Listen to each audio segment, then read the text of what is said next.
Lord Macaulay की शिक्षा योजना के अंतर्गत जो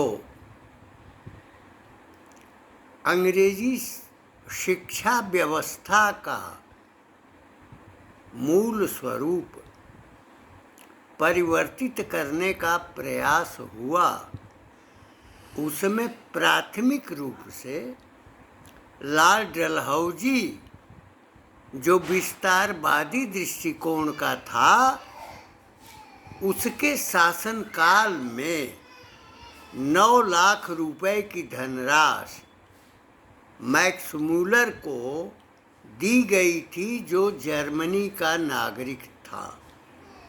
कंपनी शासन ब्रिटिश के अंतर्गत आता था, किंतु भारत के इतिहास के पुनर्लेखन के संबंध में अवधारणा निर्धारित करने के लिए मैक्स मूलर को वह धनराशि दी गई थी।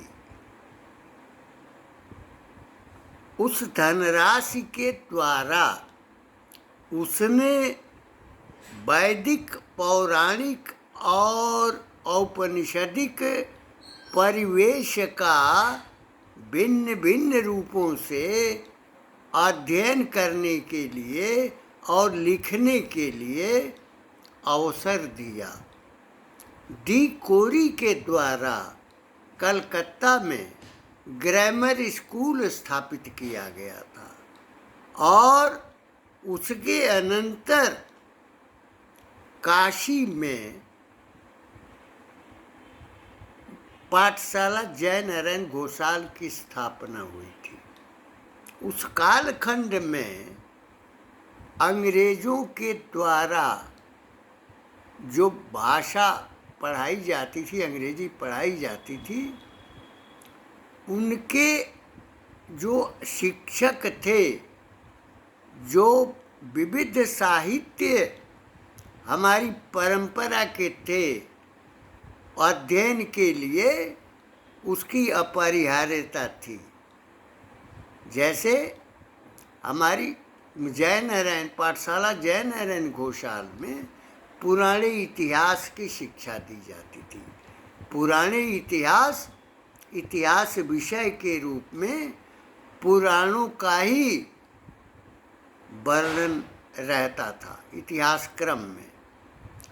उसके अनंतर जब मैक्स मूलर ने का विस्तार किया तो भारतवर्ष में मद्रास प्रेसिडेंसी में भी कुछ संस्थाएं खोली गई थी और जो भारतीय वहाँ शिक्षा ग्रहण करते थे टूटी फूटी अंग्रेजी में, वह भारत के आलोक को प्रदर्शित करते थे, जो भारतीय इतिहास के, भारतीय परंपरा के वीरत्व के जो प्रतीक थे, आदर्श थे, उनके संबंध में वह लिखा करते थे और उसका संकलन मैक्स मूलर के यहाँ जाता था, जो ब्रिटेन में उस समय उपस्थित था। इस प्रकार धीरे धीरे यानी 1820 से लेकर और 1900 ईस्वी तक खंड खंड में जो लिखा गया उसको एकाग्र स्वरूप दिया गया।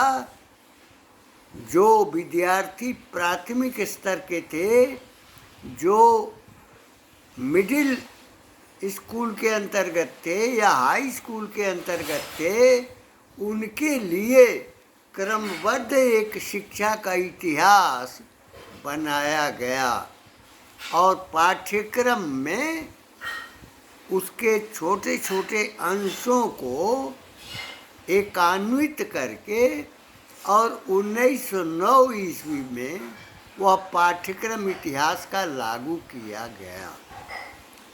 यह स्थिति जय नारायण कॉलेज में मन अध्ययन अध्यापन और प्राचार्यत्व काल में अभिलेखों के अध्ययन के परिणाम स्वरूप यह प्रकट हुआ, किंतु 1909 ईस्वी में जो इतिहास के पाठ्यक्रम लाए गए थे उसका विरोध डॉक्टर संपूर्णानंद, महाकवि जयशंकर प्रसाद और अविनाश चंद्र पाल ने भी किया था।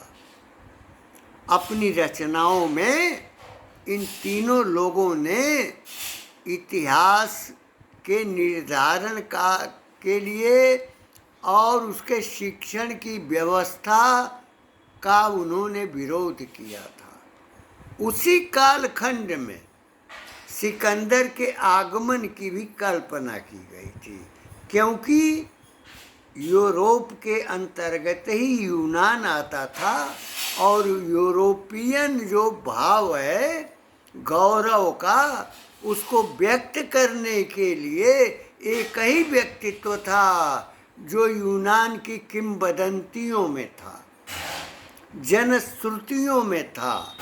लोग आपस में इसकी चर्चा करते थे, तो उसको भारत के इतिहास में यहाँ रोपित किया गया। इसी प्रकार से आर्यों के आगमन की भी संकल्पना की गई, यह दिखाने के लिए कि आर्य बाहर से आए और उन्होंने यहाँ के आदि जातियों को और जो द्राविड़ हैं उनको दक्षिण भगाया और यहाँ पर उन्होंने अपनी सत्ता स्थापित की। इस प्रकार सिकंदर का आक्रमण, आर्यों का आक्रमण, ये सिद्ध करने का प्रयास किया गया, जबकि ये अत्यंत झूठी संकल्पना थी। इसको मैक्स मूलर ने 1882 के अपने 7 दिवसीय संबोधन में स्वीकार भी किया है कि हाँ, भारत की पहचान के लिए और भारत के इतिहास के लिए पूर्व में जो मैंने संकल्पना की थी वो गलत रही। जब मैकाले की योजना क्रियान्वित हुई, क्योंकि वो ब्रिटिश पार्लियामेंट का मेंबर भी था, इसलिए प्रभावित था, और मैक्स मूलर ने उसका जो कार्य था, उद्देश्य था, उसको पूर्ण करने का प्रयास किया था। मैं इस आशय से इसको व्यक्त कर रहा हूँ कि चंद्रगुप्त मौर्य के साथ सेल्यूकस की पुत्री हेलेन का विवाह उसमें दिखाया गया। ये अगर यह सच मान लिया जाए, क्योंकि एक झूठी संकल्पना भी अगर प्रसारित की जाती है तो साहित्यकार, नाटककार, कहानीकार अपनी रचनाएं उसमें करने लगते हैं। यद्यपि उसका निषेध होना चाहिए था, किंतु जो कथा का प्रवाह है, कथा की जो गरिमा है, बनाने का आधारभूत उस लेखक को मिल जाया करती है। इस नाते नाटक, कहानी और उपन्यासों में उसका चित्रण विविध लेखकों के द्वारा उसी कालखंड में किया गया, और आज भी शिक्षा की पृष्ठभूमि में वो सत्य असत्य स्वरूप दर्शाया जाता है। हेलेन चंद्रगुप्त मौर्य की पत्नी बनी थी। उसका एक पुत्र था जो ज्येष्ठ था, और भारतीय जो पत्नी थी, उस पत्नी से जो पुत्र पैदा हुआ था बिंदुसार था। बिंदुसार को आचार्य चाणक्य ने, महर्षि चाणक्य ने जिस नीति के द्वारा चंद्रगुप्त को, नंद वंश को उखाड़कर उसकी सत्ता हटाकर स्थापित किया था, उसी के पुत्र बिंदुसार को मगध का उत्तराधिकारी बनाया गया, जिसका संरक्षण उस समय महर्षि कौटिल्य, महर्षि चाणक्य के हाथ में था। यद्यपि वह झोपड़ी में रहते थे, किंतु सत्ता के संचालन के आदर्श के लिए उनसे हमेशा बिंदुसार परीक्षा करता था, आता था। चंद्रगुप्त मौर्य भी उनकी झोपड़ी में आया करता था, लेकिन मगध सम्राट बिंदुसार मैंने चंद्रगुप्त मौर्य की पत्नी हेलेन और भारत में कथित आज़ादी काल में दूसरी हेलेन आई, हेलेन नंबर 2, 1970 के कालखंड से जैसे ही उस विदेशी महिला का आगमन हुआ नेहरू परिवार में, तो 1970 से ही ईसाईकरण का प्रभाव विस्तार जो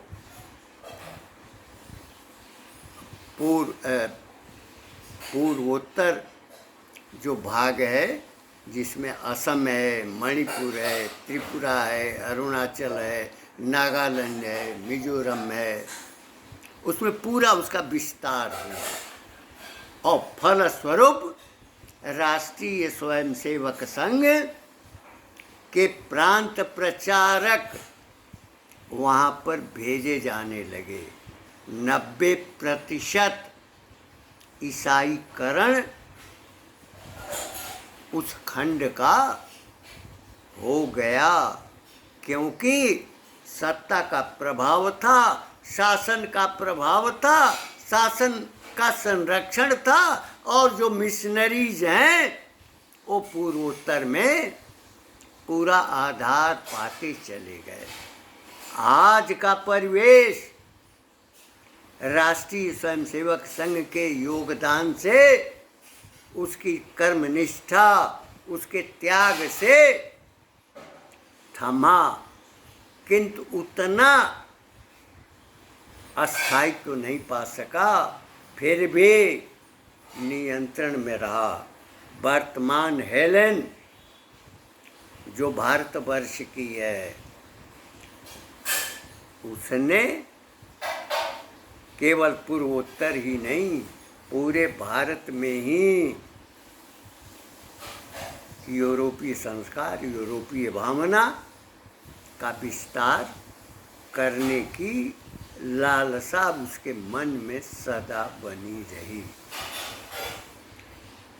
शासन का, भारत का जो कोश है, उस कोश पर अधिकार उसी कालखंड से उसका था जब उसका आगमन हुआ था, और 1970 से ही उसके प्रभाव का विस्तार था। किस तरह से कुल विखंडित हुए,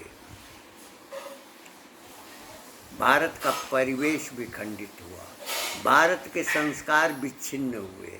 आज उन्हीं संस्कारों में वह यूरोपीय अपने पुत्र को भेजकर यूरोपीय प्रभाव से गुलामी की भावना को का विस्तार करना चाहती है। उसके विस्तार की कामना में वह पूरी तरह से सन्नद्ध प्रतीत होती है। फिर भी राष्ट्र की चेतना जब हमारे भीतर उसका चैतन्य बना रहेगा, तो निश्चय ही भारतवर्ष में जितने भी इस प्रकार की सोच वाले रहे हैं, उनके विरुद्ध जन आंदोलन हुए हैं और संस्कृत की सुरक्षा हुई है। साम्यवाद और समाजवाद की अवधारणा के संबंध में कार्ल मार्क्स, जो उसका नियामक था, उसने व्यक्त कर दिया।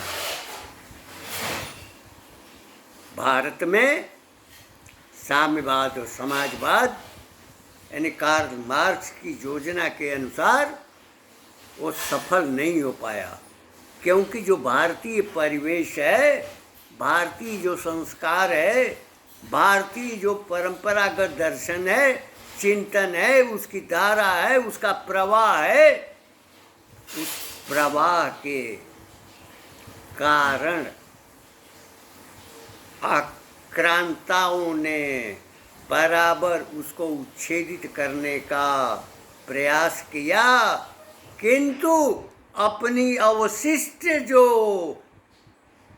धारा थी, उसका परिवेश था, इस कारण उनके अपने भारत के अपने संस्कारों को कोई मिटा नहीं पाया।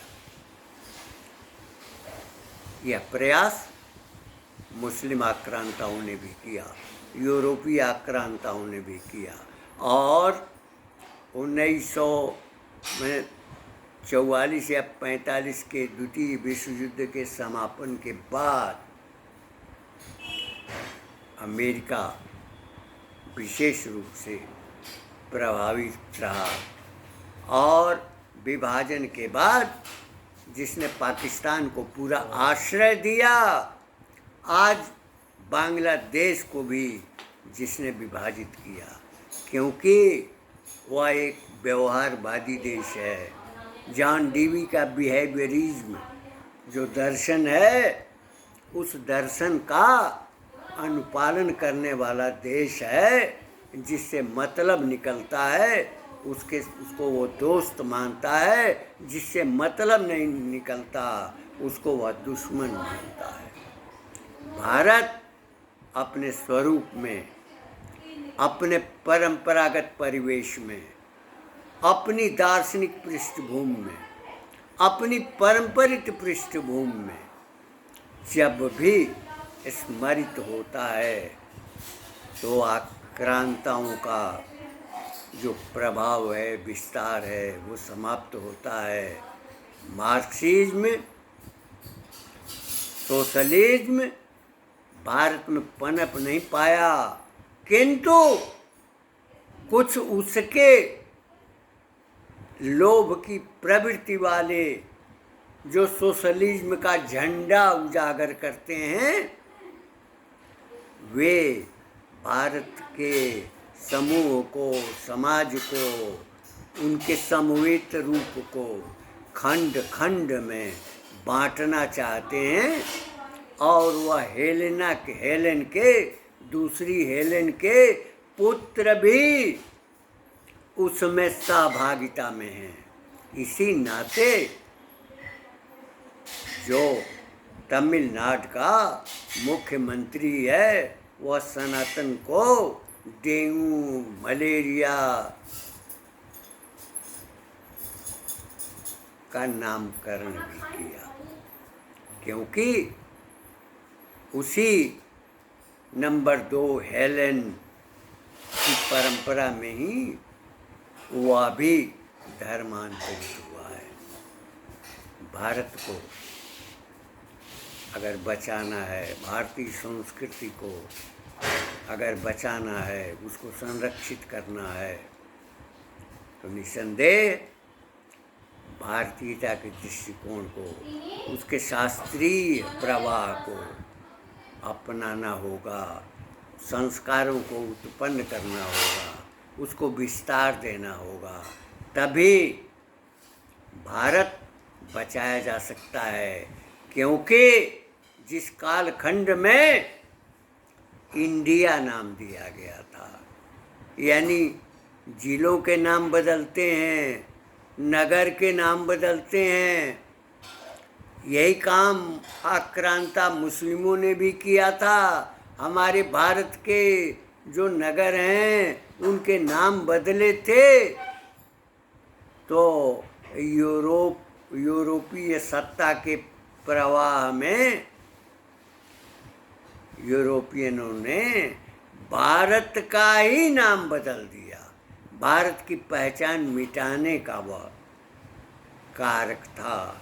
आज भारत में भी इंडिया और इंडिया कहने वाले वही हैं जो हेलेन के पुत्र हैं, उनकी पुत्री है, जिनके संस्कार यूरोपीय हैं, यूरोपीय भावना में हैं। वो कभी भी भारत की महिमा, भारत के आदर्श और भारत की संस्कृति को जीवंत रखने के लिए कभी तैयार नहीं होंगे। इन शब्दों के साथ मैं अपनी वाणी को विराम देते हुए यह अपेक्षा करना चाहूँगा कि भारत के सनातन को, भारत के सनातन की परंपरा को कायम रखना होगा, अपने अस्तित्व को बचाना होगा, अस्तित्व को सुरक्षित रखना होगा, जैसे हमारे पूर्वजों ने किया है। हमारे महाकवियों ने, चाहे तमिलनाडु के महाकवि कंबन हो जिन्होंने रामावतारम की रचना की, बांग्ला कवि कृतिवासो हो जिन्होंने रामायण की रचना की थी, और गोस्वामी तुलसीदास जी ने रामचरितमानस की रचना करके भारतीय संस्कृति के प्रवाह को अस्थायित्व दिया था।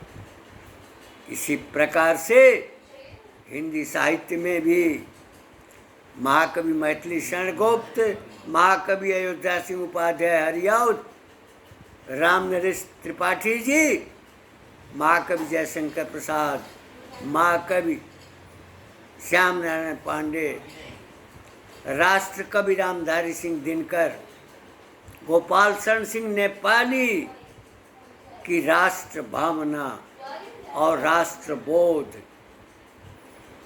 हमारे राष्ट्र को हमेशा जीवंत रखेगी। अगर अपने राष्ट्र को, भारत राष्ट्र को जीवंत रखना है तो हमारी जो सनातन संस्कृति है, सनातन संस्कार है, उसको, उसके अस्तित्व को बनाए रखना होगा, क्योंकि विदेशी आयातित रूप में हमारे भारतीय परिवेश को नष्ट करना चाहते हैं।